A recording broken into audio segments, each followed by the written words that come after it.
The syringe was already in my hand when I realized something was terribly wrong.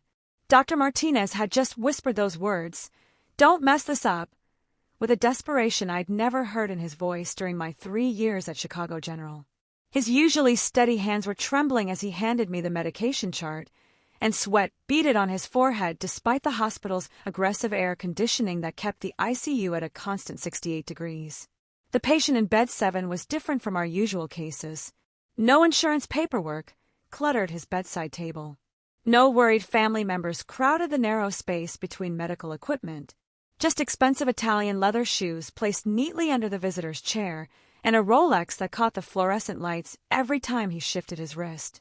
The kind of watch my father could never afford during his 40 years working construction in Little Village. I'd been working the night shift since graduating nursing school, and I knew the rhythm of this place like the back of my hand.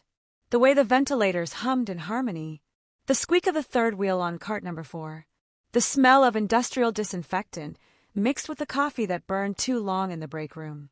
But tonight felt different. Wrong. Dr. Martinez kept glancing at the patient, then at me, then at the security camera in the corner. His behavior made my stomach twist the same way it did when I was 8 and caught my older brother stealing money from my mother's purse. That gut instinct that screams danger when everything looks normal on the surface.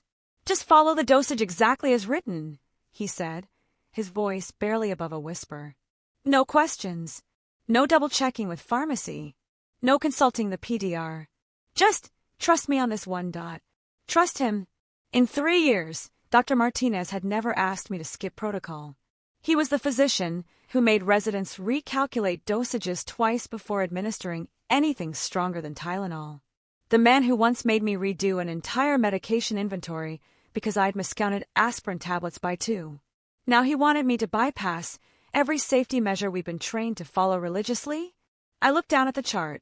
The patient's name was listed as Robert Shin, age 67, admitted for routine cardiac monitoring after a minor chest pain episode. Nothing unusual there. But as my eyes scanned the medication orders, my blood ran cold. The dosage for the cardiac medication was written clearly in Dr. Martinez's distinctive handwriting: 10 milligrams of digoxin, to be administered intravenously, immediately. 10 milligrams. My hand started shaking as the numbers processed in my brain. The normal dosage for digoxin was 0.25 to 0.5 milligrams. What Dr. Martinez had prescribed was enough to stop a horse's heart, let alone a 67-year-old man recovering from chest pains.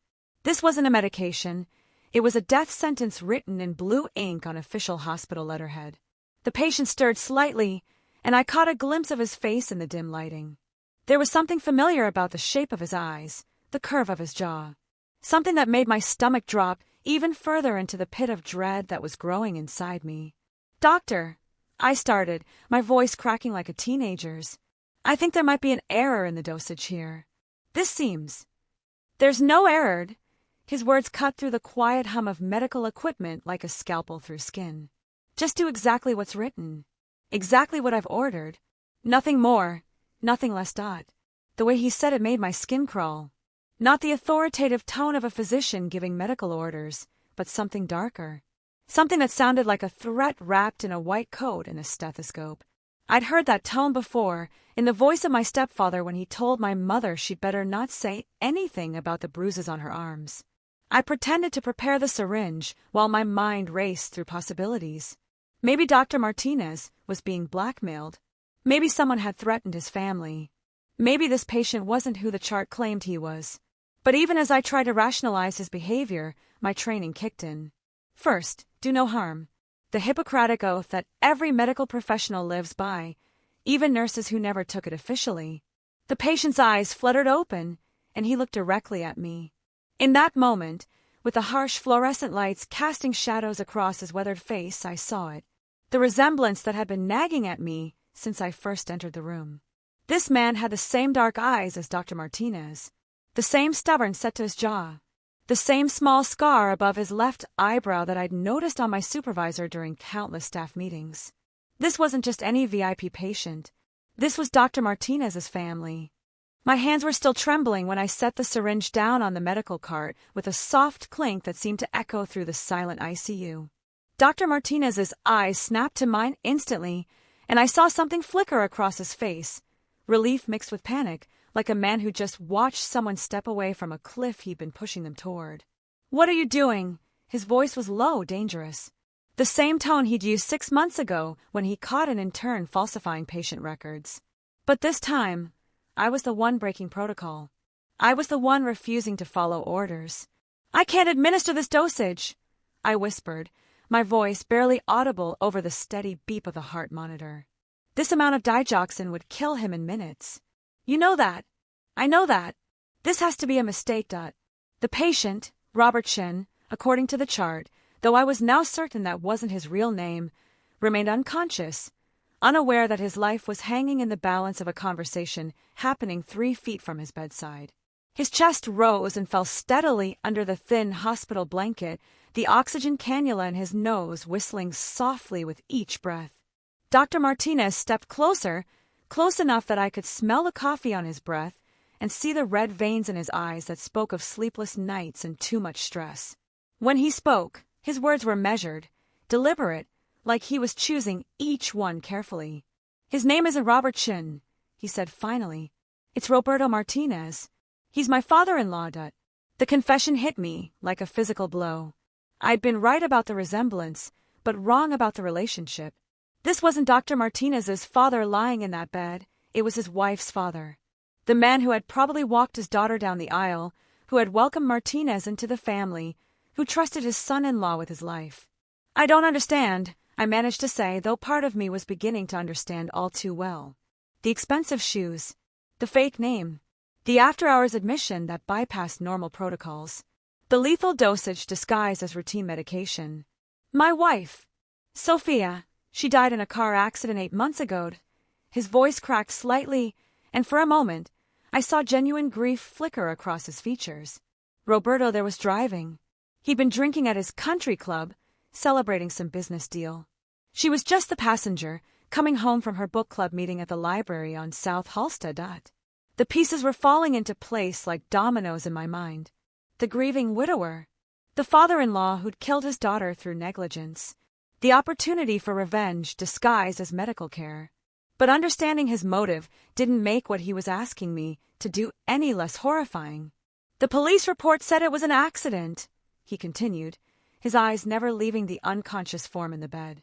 "No charges filed, no justice for Sophia, just a slap on the wrist and a suspended license that he got reinstated 3 months later through his lawyer friends.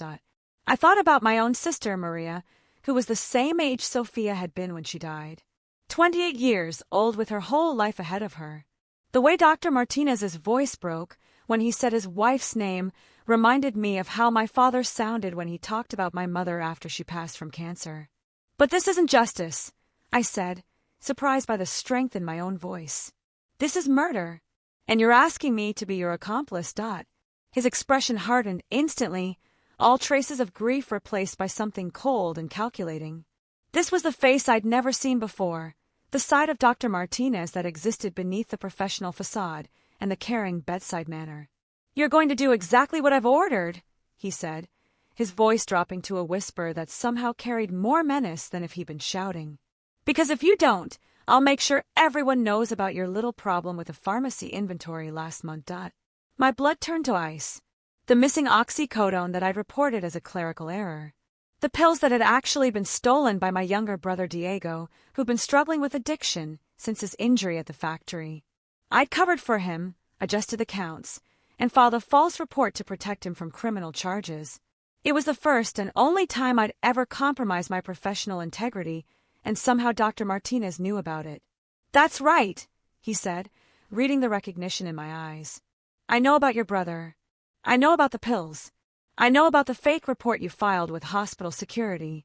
One word from me, and you'll lose your nursing license permanently. You'll never work in healthcare again.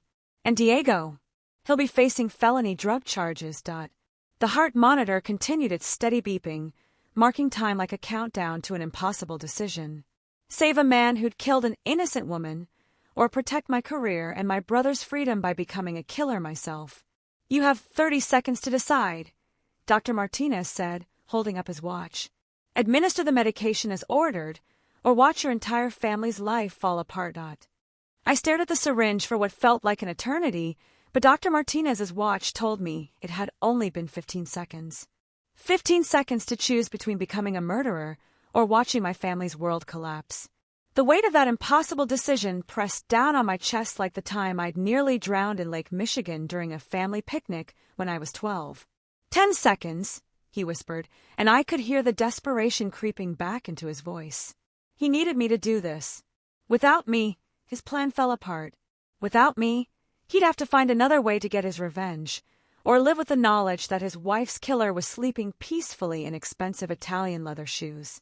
I need more time, I said, my voice barely a whisper. I need to think about this.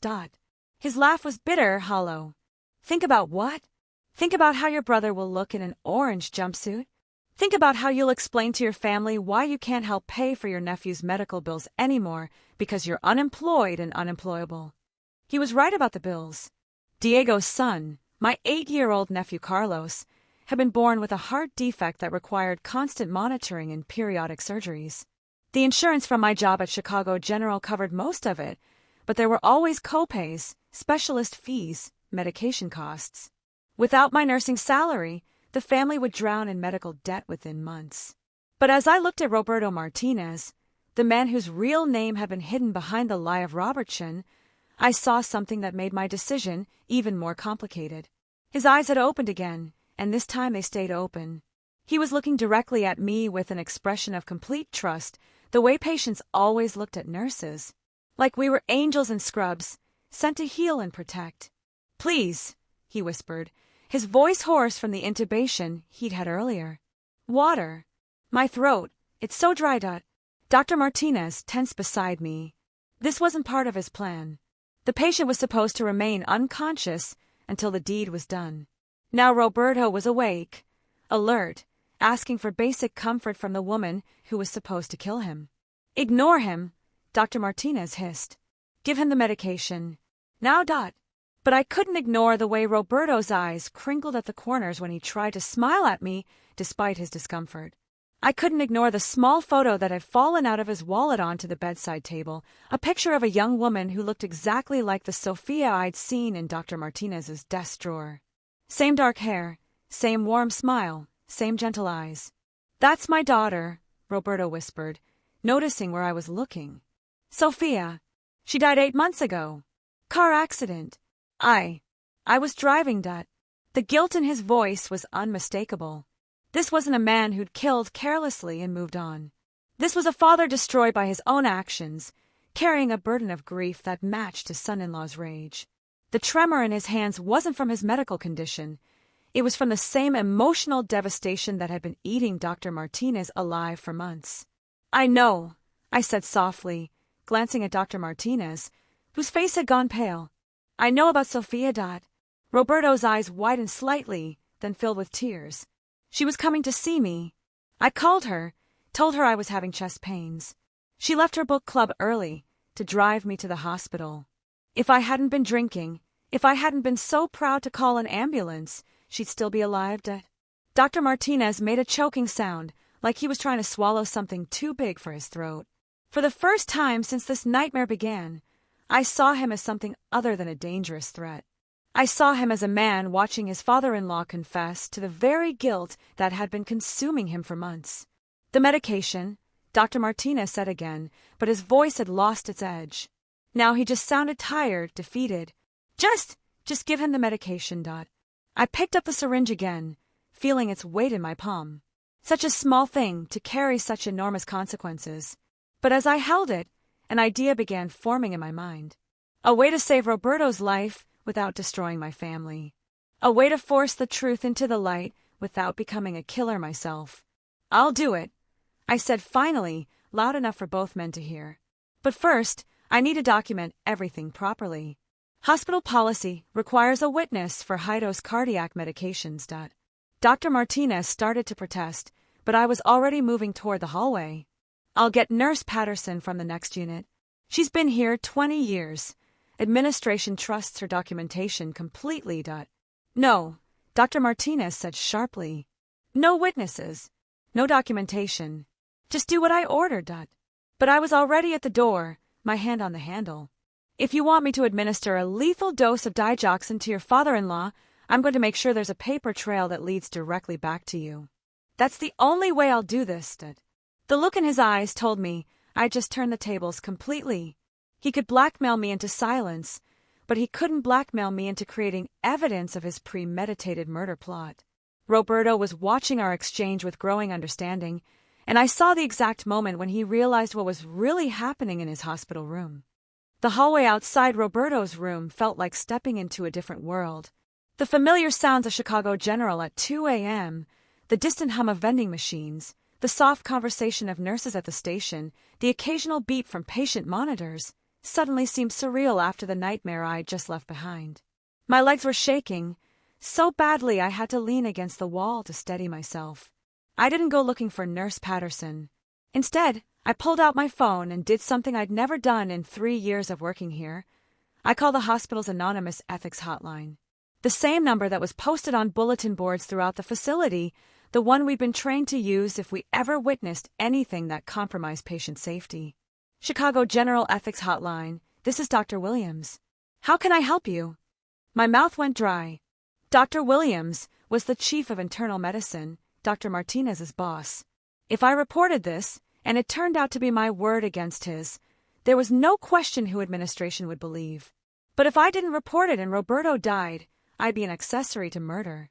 I need to report a potential medication error, I whispered into the phone, walking toward the supply closet where I couldn't be overheard. A physician has ordered a lethal dosage of digoxin for a patient. 10 milligrams intravenous. There was a long pause on the other end of the line. 10 milligrams. Are you certain? That would be fatal. Yes, I'm certain. The physician insists it's correct and is pressuring me to administer it without following normal verification protocols. What's the physician's name?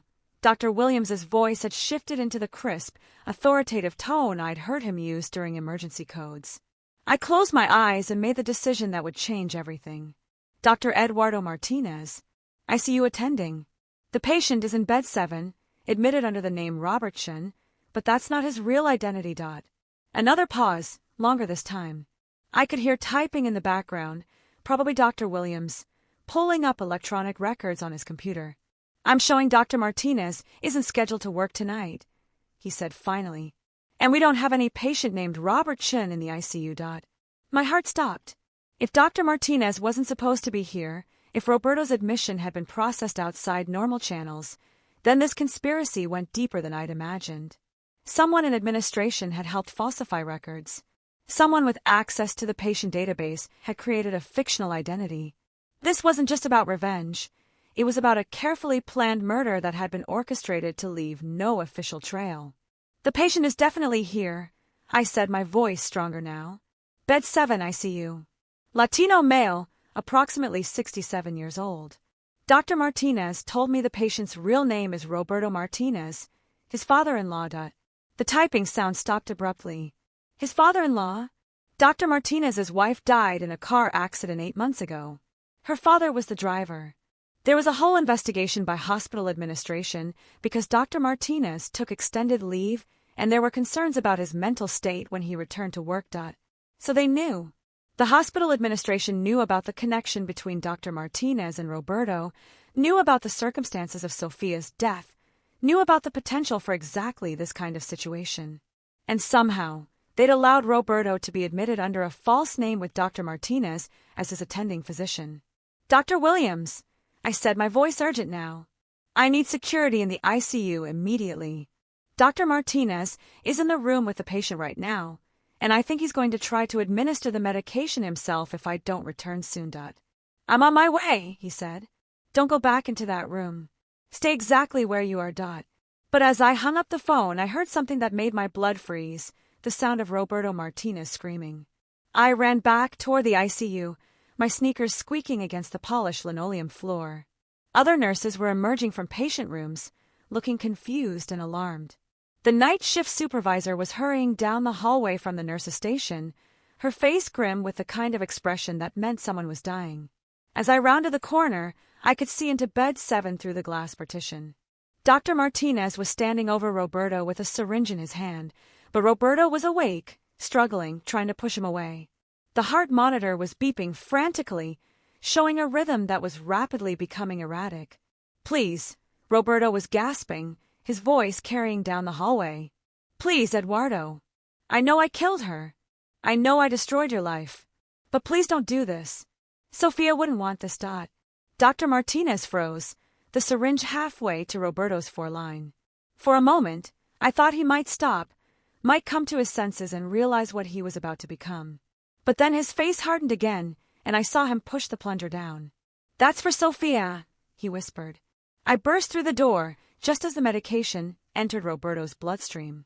His eyes went wide with terror and pain, his body arching off the bed as the massive dose of digoxin hit his cardiovascular system like a sledgehammer. The heart monitor erupted into a cacophony of alarms as his pulse skyrocketed, then began to plummet. "Code Blue, ICU Bed 7, the overhead speaker announced. "Code Blue, ICU Bed 7. Dr. Martinez looked at me with wild eyes, the empty syringe still in his hand. "You called them," he said. "You actually called them. "Yes," I said, grabbing the crash cart and starting CPR on Roberto. "And now you're going to help me save his life, or I'm going to tell everyone exactly what you just did. The next 40 minutes were the longest of my life. Roberto's heart stopped twice during our resuscitation efforts, his body rejecting the massive dose of digoxin that was coursing through his system like poison. Dr. Martinez worked beside me in mechanical silence, following my orders to push medications and adjust the defibrillator settings, but I could see the horror growing in his eyes as he realized what he'd actually done. When Dr. Williams arrived with hospital security, he found us both covered in sweat, working desperately to keep Roberto alive. The room looked like a war zone, empty medication vials scattered across the floor, cardiac monitoring leads tangled around the bed rails, the smell of electrical burns from repeated defibrillation attempts hanging in the air like a metallic cloud. "Status," Dr. Williams demanded, pulling on gloves and pushing past the security guards. "Massive digoxin overdose," I said, not looking away from the monitor. "Approximately 10 milligrams administered intravenously 22 minutes ago. We've restored sinus rhythm twice, but he's still critically unstable. Dr. Williams's eyes snapped to Dr. Martinez, who was standing frozen beside the crash cart, his hands still shaking from our last round of chest compressions. "Eduardo, what the hell is going on here?" But Dr. Martinez couldn't answer. He was staring at Roberto's face, still unconscious, but breathing on his own now, his color slowly improving as we pumped a system full of activated charcoal and supportive medications. For the first time since this nightmare began, it looked like Roberto might actually survive. "I did it," Dr. Martinez whispered finally. "I tried to kill him. I ordered her to do it, and when she wouldn't, I did it myself. The confession hung in the air like smoke from an extinguished candle. Dr. Williams stepped back, his face pale with shock and disbelief. The security guards moved closer to Dr. Martinez, their hands instinctively moving toward their radios. "Eduardo," Dr. Williams said slowly, "you need to step away from the patient. Right now. "I killed Sophia," Roberto whispered suddenly, his eyes fluttering open. His voice was weak, barely audible, but everyone in the room heard him. "I was drunk. I called her. She came to help me, and I killed her. Dr. Martinez crumpled then, like a marionette with its strings cut. He sank into the visitor's chair, the one where Roberto's expensive shoes still sat neatly arranged, and buried his face in his hands. The sound he made wasn't quite crying and wasn't quite screaming, but something in between that spoke of 8 months of suppressed grief finally breaking free. "She was pregnant," he said through his fingers. "Sophia was pregnant. We hadn't told anyone yet. We were going to announce it at Christmas dinner. 3 months along.